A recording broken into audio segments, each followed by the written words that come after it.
Quisiera comenzar esta clase con una pregunta. No necesitamos responder esta pregunta en voz alta, sino reflexionar en ella en nuestras mentes. La pregunta es la siguiente: ¿cómo era o cómo es tu padre? ¿Cómo era o cómo es tu padre?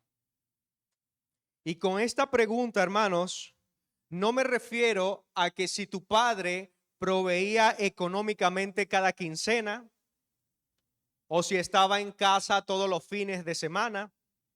No, sino que me refiero a algo más profundo. Me refiero a su carácter. ¿Cómo era tu padre? ¿Era alguien al que podías buscar cuando tenías miedo? ¿Era un hombre que te hacía sentir seguro, segura, protegida? ¿Te hacía sentir amado? ¿Él se alegraba por quien tú eras o solo por lo que hacías? ¿Tu padre se alegraba al ver tu rostro o solamente cuando traías buenas calificaciones? ¿Cómo era tu padre? ¿Tu padre reconocía cuando se equivocaba y pedía perdón? ¿O se caracterizaba por el orgullo, por la arrogancia, por la dureza? Y quizás desde pequeño, desde pequeña aprendiste que lo mejor para ti era no acercarte mucho a él, mantenerte callado, no mostrar debilidad, no molestar, no ocupar demasiado espacio. O quizás nunca conociste a tu padre. Quizás te abandonó en la infancia. Quizás causó muchas heridas, estuvo presente, pero emocionalmente ausente. Quizás fue un monstruo. ¿Cómo era tu padre? Hermanos, con frecuencia la imagen que tenemos de nuestro Padre terrenal termina moldeando la idea que nos formamos de nuestro Padre celestial. Muchas veces la idea que tenemos de nuestros padres es la idea que adoptamos sobre Dios. Es el lente con el que miramos a Dios. La mayoría de nosotros llegamos a Dios ya con una idea sobre Él. Y muchas de esas ideas no provienen de las Escrituras, sino de lo que aprendimos en casa por el ejemplo de nuestros padres. Es como si lleváramos puesto unos lentes y con esos lentes vemos al mundo de una forma particular. Es lo que se conoce como cosmovisión, la visión con la que ves el mundo. Y muchas veces estos lentes están rotos, están distorsionados y por lo tanto nosotros vemos a Dios, vemos a nuestro prójimo y nos vemos a nosotros mismos de esa misma manera, distorsionados. Hermanos, hoy en esta clase vamos a hacer tres cosas. Primero, vamos a ver cómo ese lente distorsionado afecta nuestra relación con Dios. En segundo lugar, vamos a abrir Efesios 5, versículo 1 y dejar que el texto nos muestre claramente quién es nuestro Padre Celestial. Y en último lugar, vamos a ver cómo Dios entra en nuestra vida, ordenándola, restaurándola y redimiéndola. Así que sin más preámbulo, vamos a ver nuestro primer punto. Distorsiona a Dios. El lente roto que distorsiona a Dios. Hermanos, como decía en la introducción, a Dios. Nosotros, el lente roto que distorsiona a Dios. Hermanos, como decía en la introducción, nosotros muchas veces aprendemos primero por experiencia antes que por la razón o el conocimiento. Un niño, antes de aprender a leer la Biblia, antes de aprender a explicar o desarrollar un argumento, él primero aprende con las figuras que tiene alrededor. Y esas figuras son su padre y su madre. Por medio de ellas, un niño aprende lo que significa autoridad, lo que significa amor, lo que significa cercanía. El padre o la figura del padre fue creada por Dios para reflejarlo a él. La labor de un padre es reflejar a Dios. El padre refleja a Dios en la forma en cómo ama, en la forma en cómo provee, en la forma en cómo protege, en la forma en cómo corrige y en la forma en la cual Él está presente. De esa manera, nosotros los que somos padres, les enseñamos a nuestros hijos sobre Dios. Cuando ese reflejo funciona, cuando tenemos buenos padres en el hogar, el hijo aprende a veces sin palabras a saber lo que es confiar, a sentirse seguro, a sentirse amado, protegido y querido. Él sabe que la figura de autoridad en su vida es una figura que lo ama, que lo protege, que lo provee y que siempre está presente. Pero cuando ocurre lo contrario, cuando no tenemos padre o cuando nuestros padres nos causaron heridas, ese lente se distorsiona y afecta la forma en cómo vemos a Dios y en cómo vemos a los demás. Ahora bien, ¿por qué es importante saber esto para nuestra fe hoy? Bueno, porque en las Escrituras Dios eligió revelarse a sí mismo bajo la figura del Padre. Padre nuestro que estás en los cielos, dijo Jesús. El Salmo 103 dice, como el Padre se compadece de los hijos, así se compadece Jehová de los que le temen. Cuando nosotros vemos en la Biblia, Dios se revela o se deleita en revelarse bajo la figura del Padre. ¿Por qué? Por lo que dijimos anteriormente. Un padre debe reflejar provisión, protección, amor y seguridad. Por lo tanto, Dios dice, yo soy el Padre. En mí puedes estar seguro. Y si la experiencia que nosotros tenemos de padre fue un desastre, cada vez que nosotros escuchamos Dios es nuestro Padre, hay como un cortocircuito.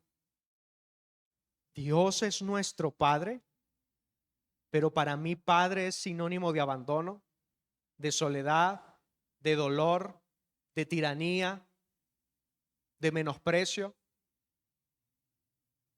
Y empezamos a asociar la figura de Dios como Padre como si fuera algo malo. Esto también pasa con muchos otros temas o con muchas otras doctrinas de la Biblia. Por ejemplo, el tema de la disciplina.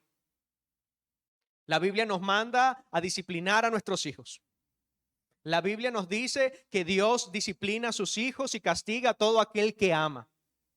Pero la experiencia que muchos de nosotros tuvimos con la disciplina en nuestra infancia hace que cuando escuchemos disciplina sentimos como un rechazo. Nos imaginamos a alguien airado con una correa lleno de ira y golpeando sin pensar ni medir dónde iba a golpear, sin amor, sin cariño, sino con ira. Por eso no es raro que en nuestros tiempos muchas personas nieguen el corregir a sus hijos porque lo ven como algo malo. Entonces, este lente distorsionado termina corrigiendo o transformando o distorsionando, la forma en cómo leemos las escrituras. Entonces, si en mi infancia mi papá me golpeaba por todo, yo cuando crezca jamás le voy a pegar a mis hijos. Pero la escritura dice que la disciplina es buena. No, es mala, porque yo la viví mal. ¿Se dan cuenta? De la misma forma, cuando Dios se revela como Padre, para muchos de nosotros eso puede ser un choque e incluso puede alejarnos de Dios porque yo no me quiero acercar a ese Dios que se parece a mi Padre. Iracundo, molesto, siempre exigiendo más y nunca satisfecho con nada de lo que hago. Hermanos, la ausencia del Padre no es una experiencia que viven muy pocas personas. sino que es una de las realidades más extendidas en nuestro país y en el mundo. Según la encuesta nacional de condiciones de vida aquí en Venezuela del año 2025, dice que entre el 54% y el 60% de los hogares están encabezados o dirigidos por mujeres solas, por madres solteras. En Estados Unidos, 1 de cada 4 niños vive en un hogar sin papá. 1 de cada 4 niños, el 25%. Hermanos, estamos hablando de una herida, de una marca que ha traumatizado a toda una generación. Y detrás de cada estadística no son solo números, 1 de cada 4 niños, no, son personas. Si aquí hay 100 personas, muy probablemente 25 de los que están acá crecieron sin una figura paterna.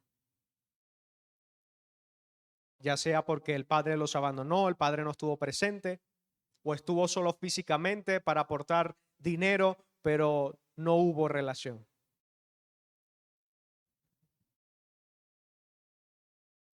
Así que en un sentido, hermanos, todos estamos rotos y marcados por heridas por nuestros padres.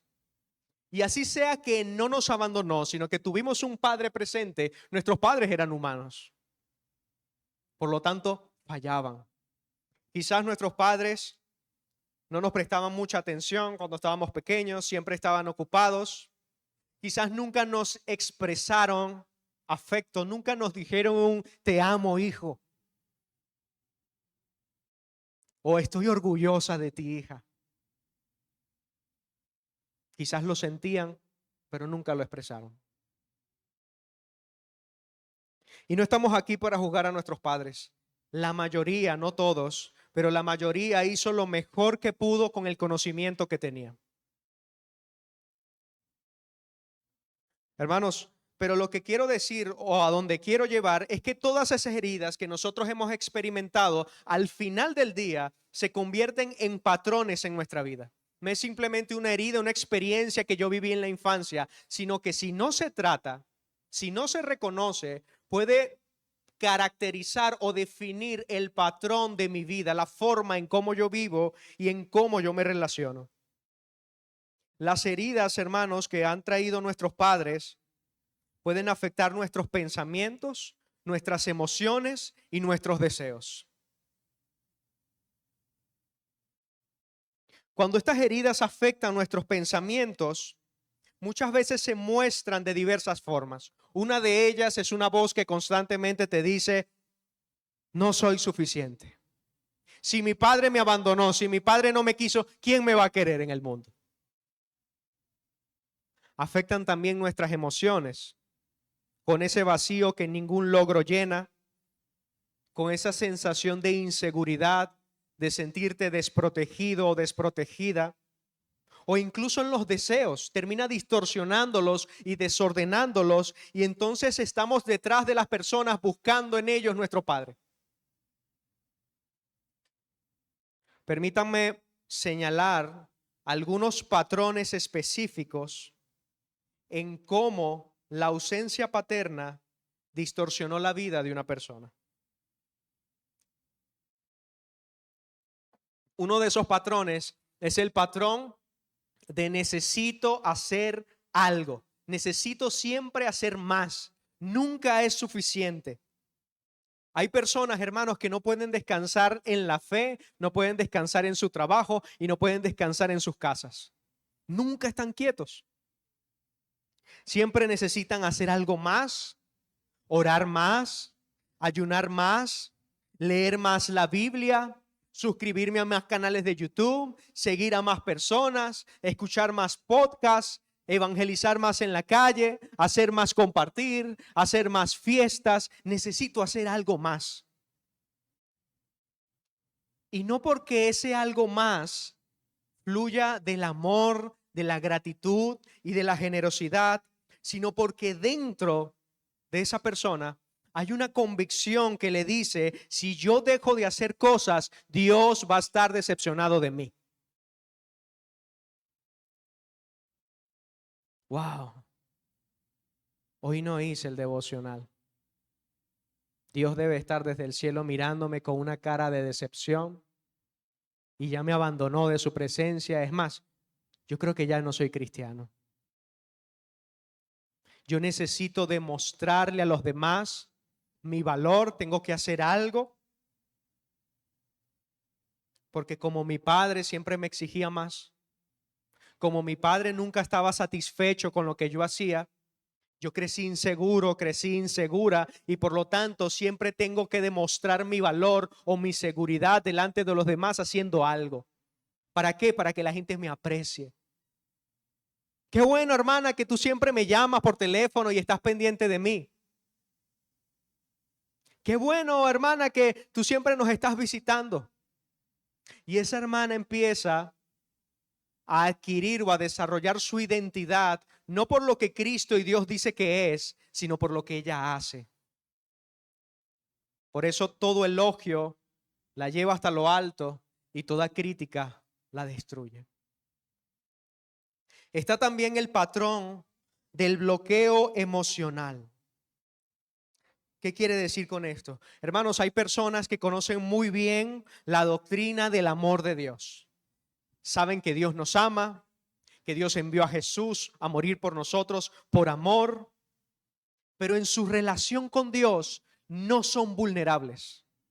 Se acercan a Dios no mostrándose como se sienten, no mostrándose como son, sino manteniendo como una distancia, como si estuviera mal ser vulnerables delante de Dios.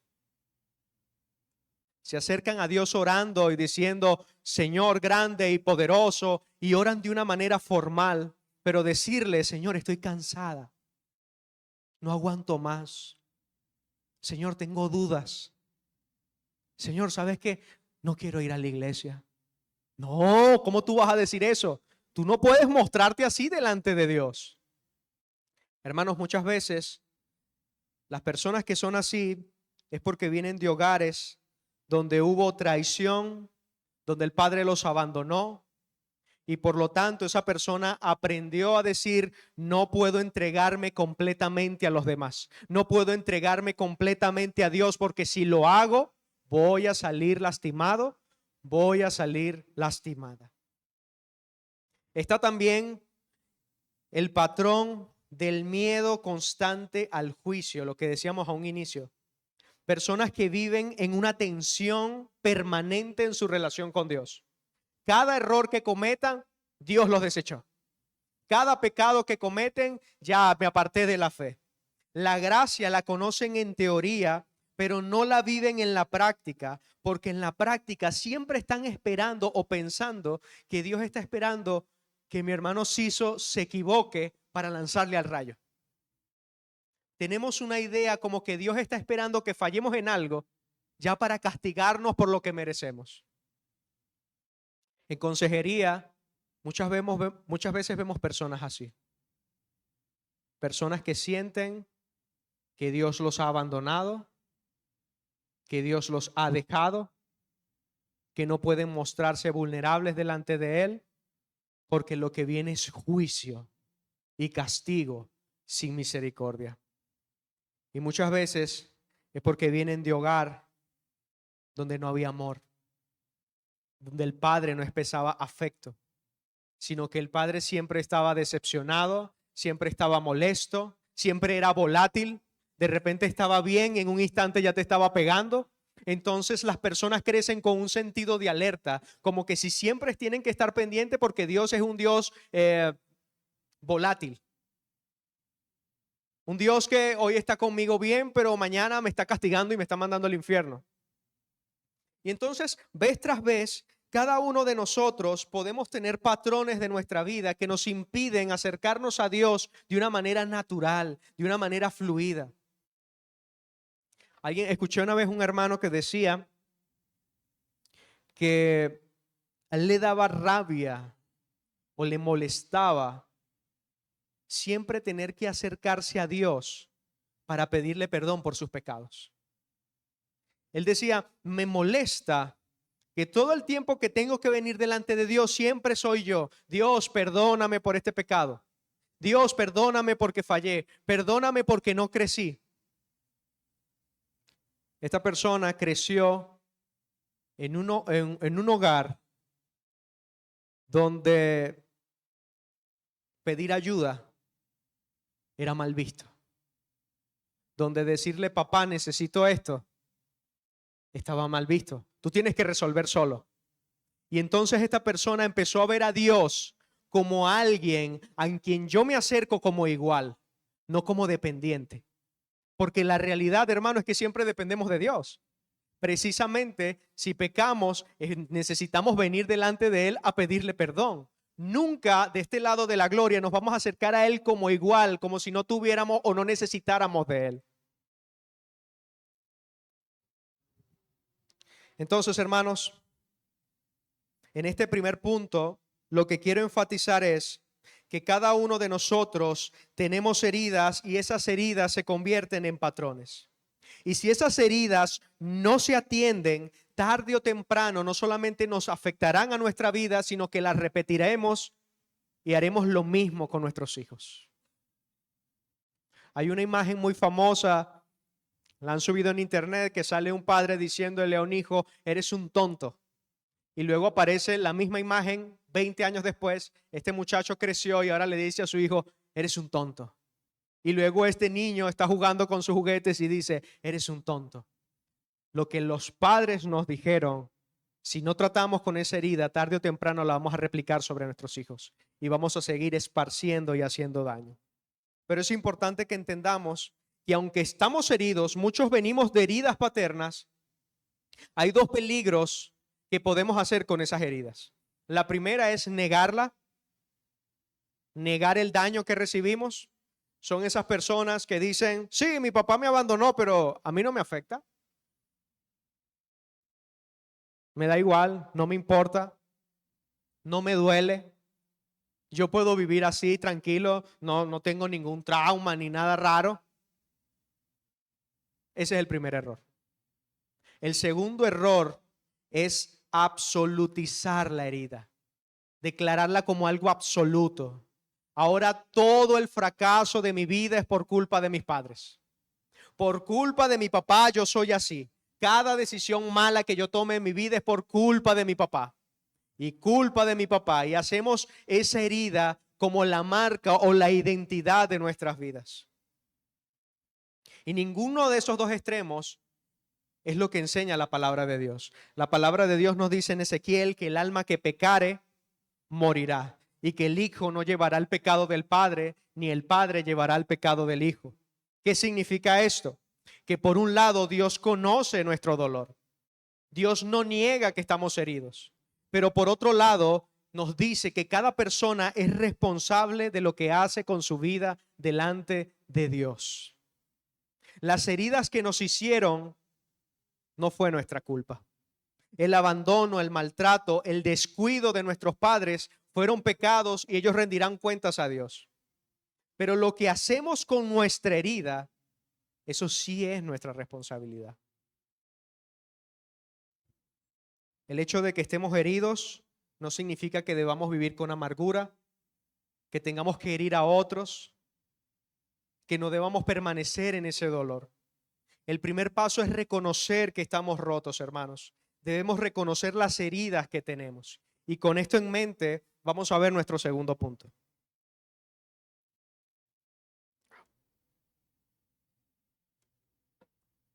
Somos amados por nuestro Padre Celestial.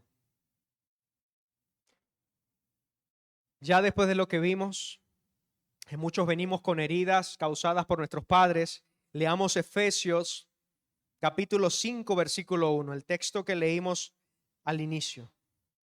Dice, sed pues imitadores de Dios como hijos amados.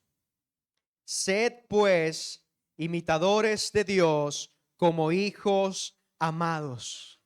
Hermanos, para entender este versículo, o la fuerza o la profundidad de este versículo, es importante saber que en los versículos anteriores del capítulo 4, nosotros tenemos una lista de imperativos o una lista de mandatos. Se nos dice que abandonemos la mentira, que no dejemos que el enojo se convierta en pecado, que el que robaba ya no robe, que no digamos palabras que destruyen, que quitemos toda amargura y toda malicia. Si nosotros leemos esa lista o esos imperativos con nuestros lentes distorsionados, suena como el padre exigente que muchos de nosotros tuvimos. Haz esto, haz aquello y nunca es suficiente. Aquí tienes la lista de todo lo que tienes que hacer. Y muchas personas se acercan a la Biblia así. Mira todo lo que tengo que hacer y tengo que esforzarme y hago esto y bueno, oye, le respondí mal a fulanito. Listo, ya Dios me desechó. Nos acercamos a la Escritura con los lentes distorsionados. Pero Pablo, cuando comienza el capítulo 5, dice, sed pues, y esta palabra pues es una conexión lógica o una secuencia de que lo que dijo anteriormente está relacionado con lo que Pablo va a decir en este momento. Él dice, sed pues imitadores de Dios como hijos amados. Pablo está diciendo la razón por la que tú puedes cumplir todas estas cosas anteriores, no decir mentiras, no dejar que el enojo, apartar la ira, la amargura. La razón por la que tú puedes hacer eso es porque eres un hijo amado de Dios. La razón por la que tú puedes obedecer es porque eres un hijo amado de Dios. Fíjense que Pablo no dice, imiten a Dios para que lleguen a ser hijos amados. Y eso es la forma en la que muchos de nosotros estamos viviendo el cristianismo.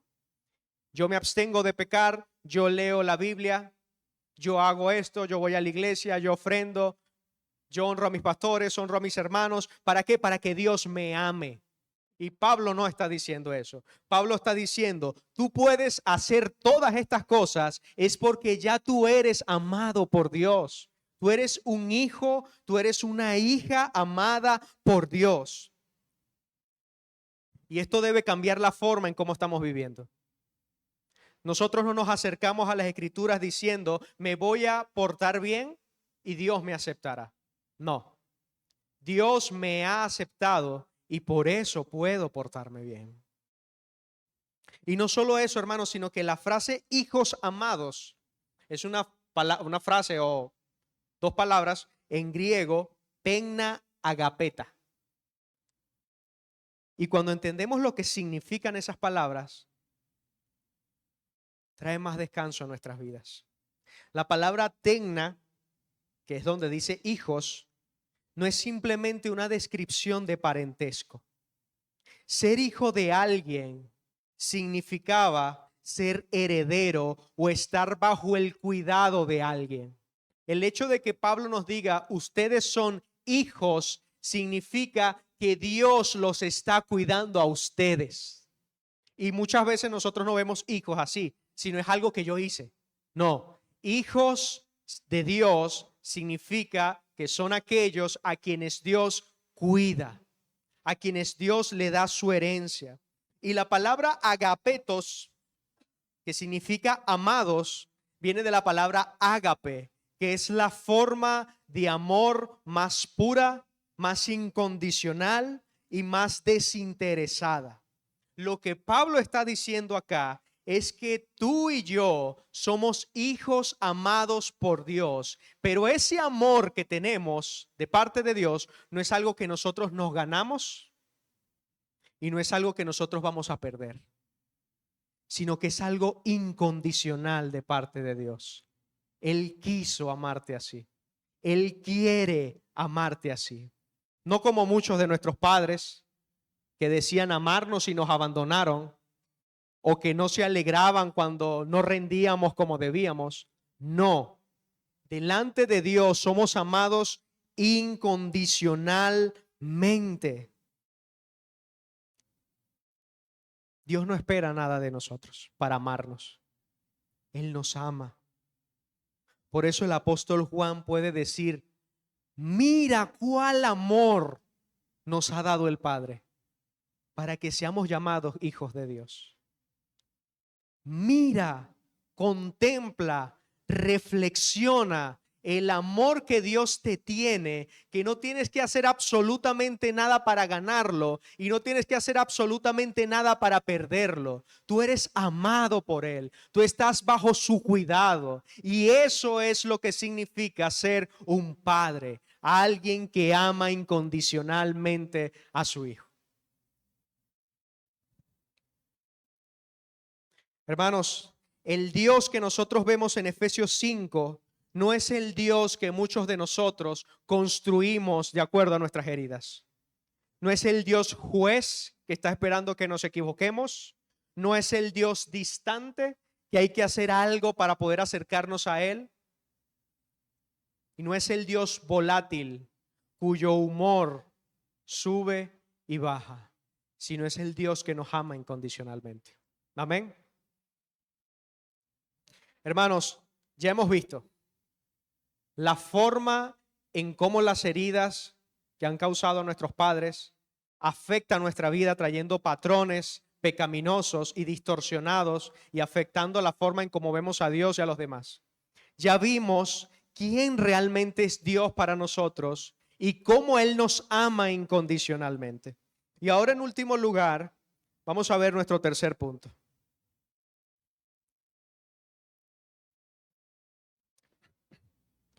Cómo Dios entra en nuestra historia. Un hermano de protocolo que me pueda apoyar con un vaso de agua, por favor. Cómo Dios entra en nuestra historia. Hermanos, nosotros podemos saber que hemos sido heridos por nuestros padres. Yo puedo examinar mi vida y decir, yo traigo heridas debido a la relación que tuve con mi padre. Muy bien. Yo puedo conocer ahora lo que es ser un verdadero padre o que Dios es mi verdadero padre y que Él me ama no por mi rendimiento, no por lo que yo haga, sino porque según el puro afecto de su voluntad, porque Él quiso. Yo puedo entenderlo eso, pero eso no significa de que ahora mi vida vaya a cambiar. Nosotros no sabemos versículos de memoria que hablan de que Dios es nuestro Padre. Nosotros podemos mirar nuestro corazón y decir, oye, esta falla en mi carácter me afectó porque no tuve una figura paterna en mi vida. Y podemos reconocerlo, pero eso no significa que nuestra vida vaya a cambiar. Nosotros muchas veces no necesitamos más conocimiento. Nosotros necesitamos un encuentro más profundo con Dios. Nosotros necesitamos una relación más profunda con Dios. Dios reencuadra cómo vemos ahora nuestra historia. Dios reencuadra cómo vemos nuestra historia. Reencuadrar no significa negar los hechos. Los hechos son como son. Si fuimos abandonados, es porque fuimos abandonados. Dios no niega los hechos. Lo que hace Dios es cambiar el marco o enderezar el marco bajo el cual nosotros estamos viendo esos hechos. Por ejemplo, si nosotros tuvimos un padre que nunca nos expresó afecto, la conclusión natural de nosotros o la forma en cómo vivimos es, yo no soy digno de ser amado. Yo me siento inseguro porque mi padre nunca me amó y por lo tanto algo mal debe haber en mí para que las personas no me quieran. Esa es la forma distorsionada en cómo vemos las cosas. Pero ahora Dios nos permite entrar o Él entra a nuestra historia y la endereza y le da sentido a nuestra historia. Y ahora nosotros podemos decir, mi padre me hirió, es verdad. Mi padre no tuvo la capacidad de darme aquello que yo tanto necesitaba. Su propia incapacidad de amarme a mí, lo único que hace hablar es de su propia historia rota también. Mi padre seguramente también fue herido. El hecho no ha cambiado, pero ahora cambió la interpretación y la forma en cómo yo estoy viendo mi historia hoy. Por ejemplo, el Salmo 27 dice: aunque mi madre y mi padre me dejaren, con todo Jehová me recogerá. Fíjense que el Salmo no dice que tu padre nunca te abandonará. Él dice: aunque mi madre y mi padre me abandonen, es posible que suceda esto. En un mundo caído es posible y es probable que tú seas abandonado por tu padre y por tu madre y que estés solo. Pero lo que Dios hace no es quedarse allí, sino que dice: con todo Jehová me recogerá. Donde nuestros padres escribió en nuestro corazón abandono,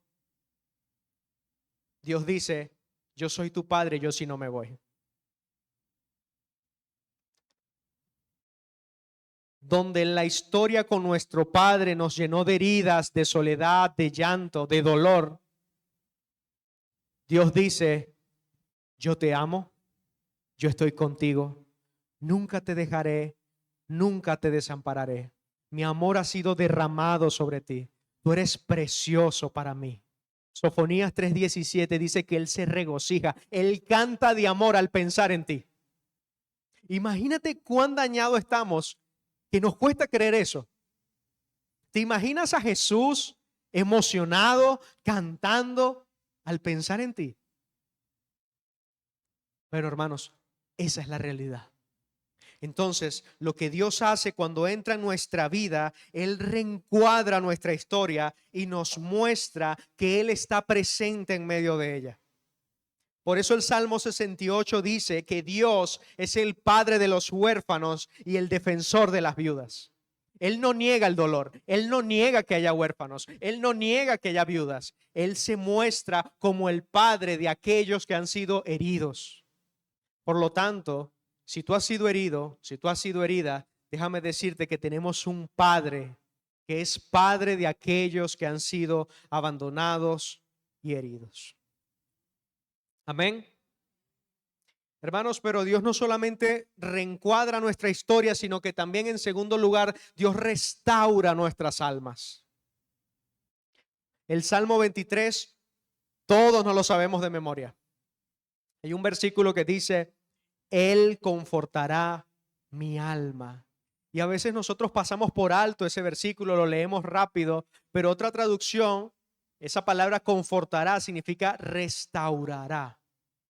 Él restaurará mi alma. Y el hecho de que Dios restaure implica que algo está dañado.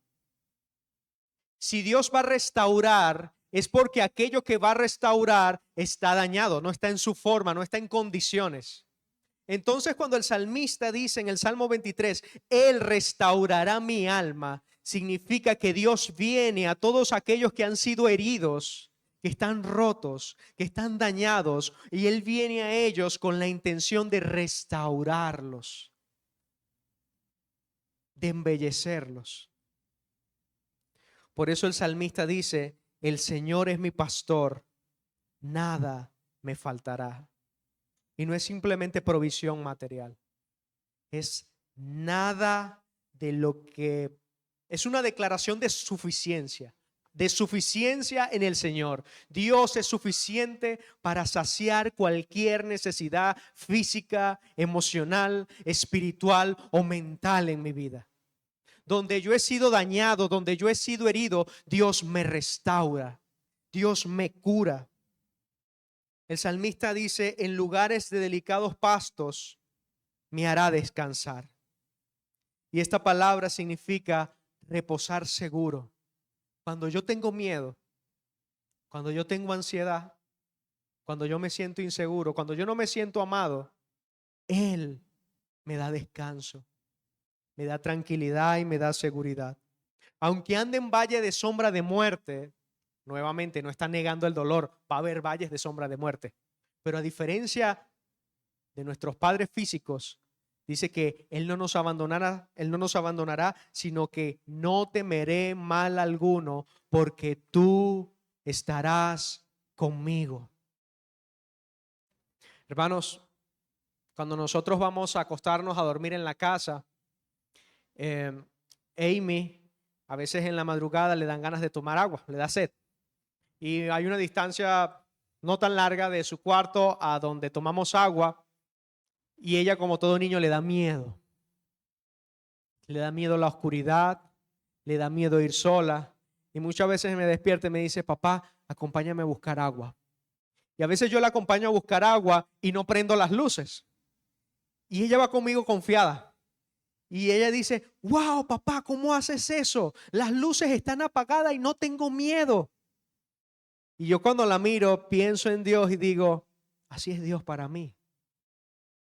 Aunque ande en valle de sombra de muerte, no debo tener temor, porque mi papá celestial, mi Padre, está conmigo. Dios restaura nuestras almas, hermanos. Y en último lugar, Dios no solo reencuadra, restaura, sino que Dios redime. Dios redime lo que el mal intentó destruir. Hermanos, reencuadrar es enderezar la forma en cómo vemos nuestro pasado, en cómo vemos nuestra historia. Eso es reencuadrar, Él la endereza. Restaurar es sanar las partes dañadas de mi alma. Pero redimir va más allá. Redimir es que toma lo que se usó para algo malo y lo convierte en un instrumento de bien y de bendición. Esto es lo que Pablo dice en Romanos 8:28, cuando dice que todas las cosas ayudan a bien para los que aman a Dios.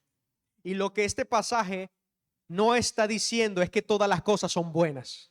No, el abuso y el maltrato es malo. Pero Dios tiene el poder de usar el abuso, el maltrato y las heridas, transformarlas para que sean de bien para tu vida. ¿Cómo funciona eso? Bueno, cuando tú tienes a un hombre o a una mujer que ha crecido sin padre, emocionalmente ausente, que ha sido abandonado, cuando Dios interviene en la vida de esa persona, Dios no solamente restaura y sana sus heridas, sino que ahora Dios usa esta experiencia para que este hombre y esta mujer puedan ser un mejor padre y para que puedan ser una mejor madre. Vamos un momento a segunda a los Corintios, capítulo 1.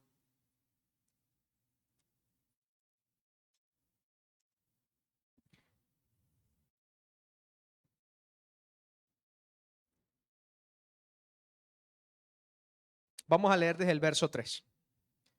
Segunda a los Corintios, capítulo 1, verso 3. Dice así: bendito sea el Dios y Padre de nuestro Señor Jesucristo, Padre de misericordias y Dios de toda consolación, el cual nos consuela en todas nuestras tribulaciones. ¿Para qué?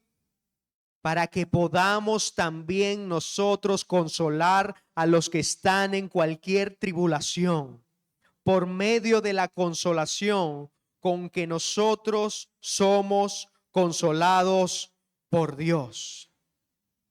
Las heridas que nosotros recibimos se convierten en las manos de Dios en instrumentos de construcción. Los patrones que heredamos de nuestros padres se rompen y ese fruto que produce ya no es algo individual.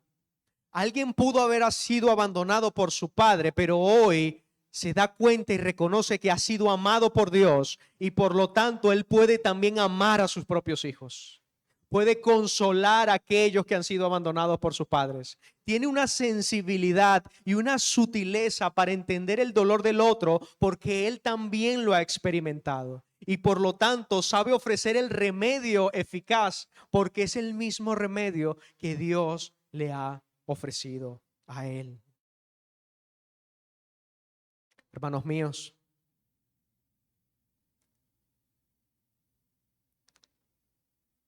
cuando Dios reencuadra, restaura y redime, Dios puede usar tu vida y Dios puede usar tu historia para restaurar y redimir la vida de otros, para consolar la vida de otros.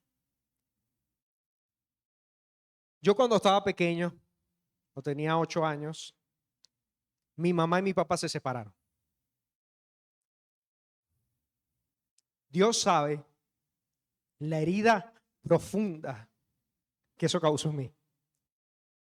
Creo que es la primera vez que lo digo en público, pero me permite ver y demostrar cómo Dios puede usar algo que me hizo daño para poder edificar y consolar a otros.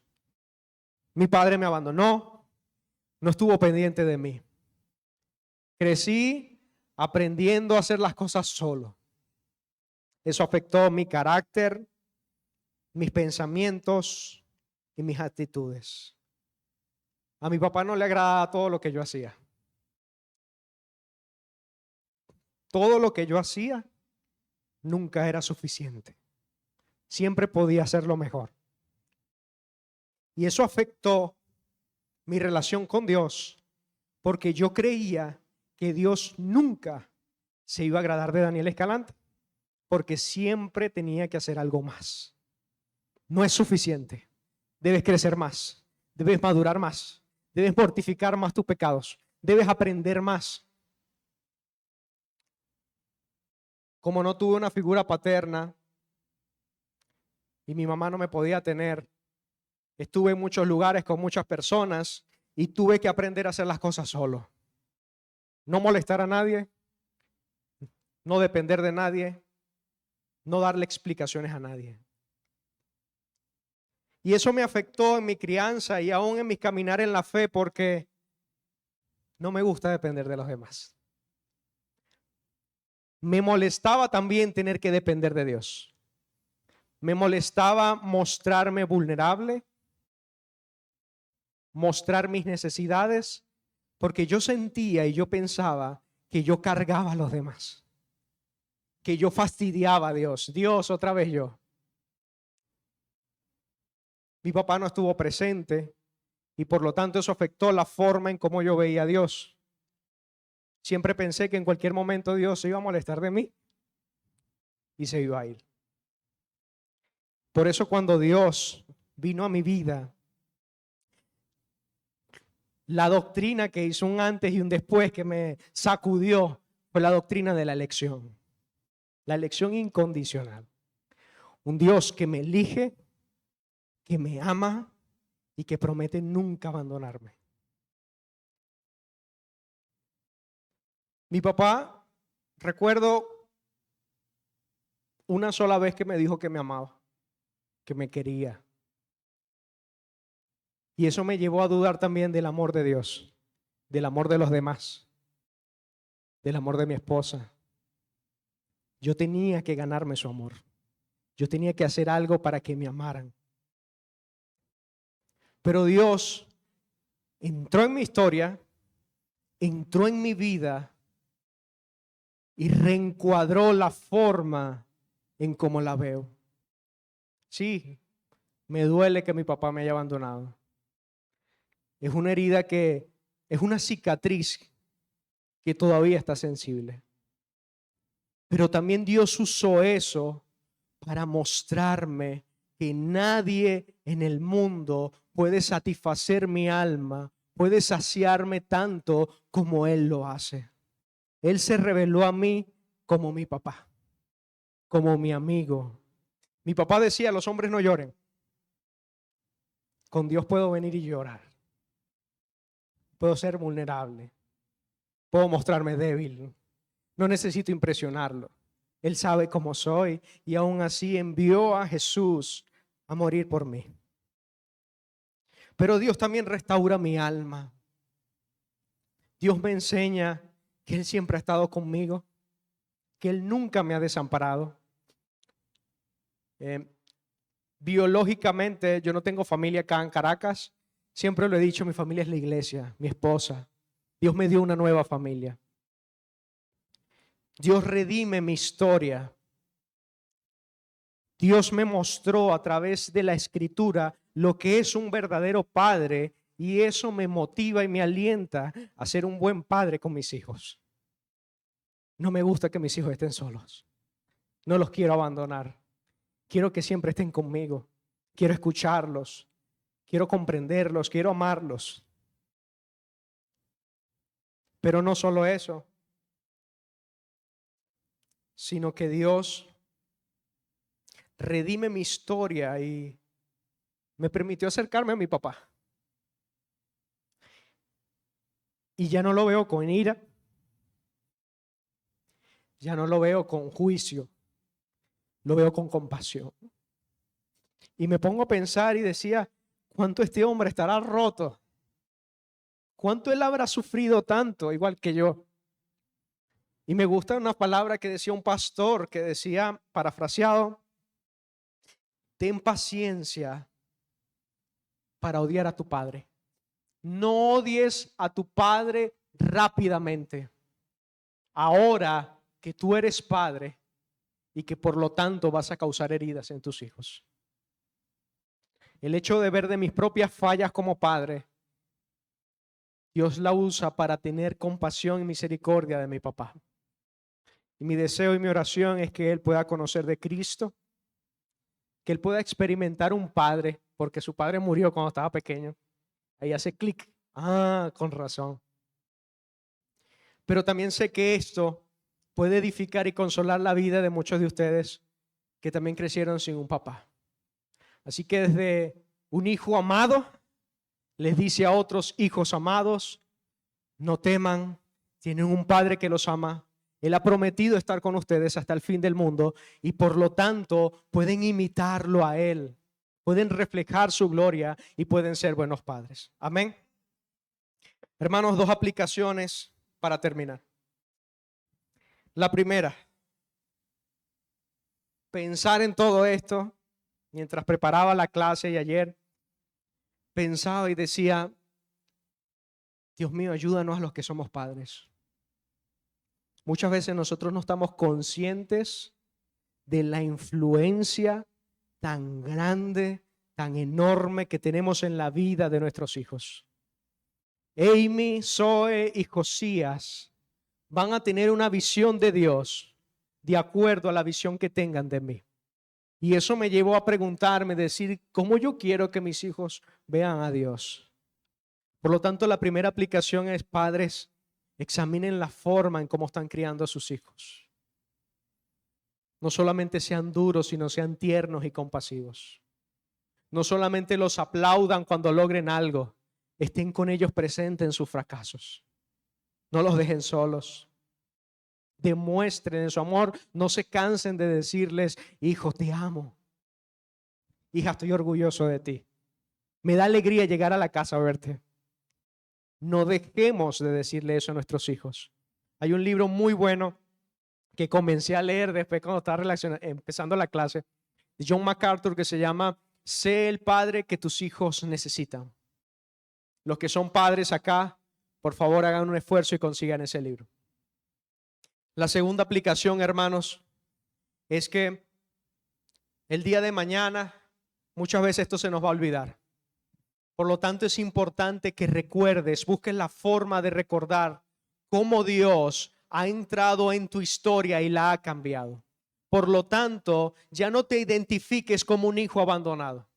Ya no digas, pobrecito de mí, pobrecita de mí. No, tenemos un Padre eterno en los cielos que nos ama, que nos cuida. Señal de eso es que estamos acá. Mira cuántas veces hemos fallado, cuántas veces hemos pecado y Dios no nos ha abandonado. Dios sigue derramando su amor y su gracia sobre nosotros. Por lo tanto, disfruta de la relación con Dios, disfruta y aviva y alienta la relación con Dios como Padre. Y que el Señor nos ayude a todos a identificarnos como lo que somos, hijos amados profundamente. Amén. Hermanos, hay dos voces que van a competir en tu interior. Una de esas voces la conoces muy bien Es una voz antigua, es una voz herida que te va a seguir diciendo, no eres suficiente. Si fallas, te van a rechazar. Dios está decepcionado de ti. Tienes que hacer algo para ganarte el amor de Dios. Hermanos, esa es la voz de tus heridas. No la escuches. Hay otra voz que es la de Efesios 5 y la del Salmo 23 que dice, eres mi hijo amado. El bien y la misericordia te perseguirán todos los días de tu vida. Yo estaré contigo en el valle de sombra y muerte. Nada te faltará. Y esa es la voz de la verdad y esa es la voz que debemos escuchar. Por lo tanto, recordemos que no somos hijos abandonados, sino hijos amados. Y cuando pensamos y meditamos en esto, empezamos a vivir de manera diferente. Amén. Vamos a orar.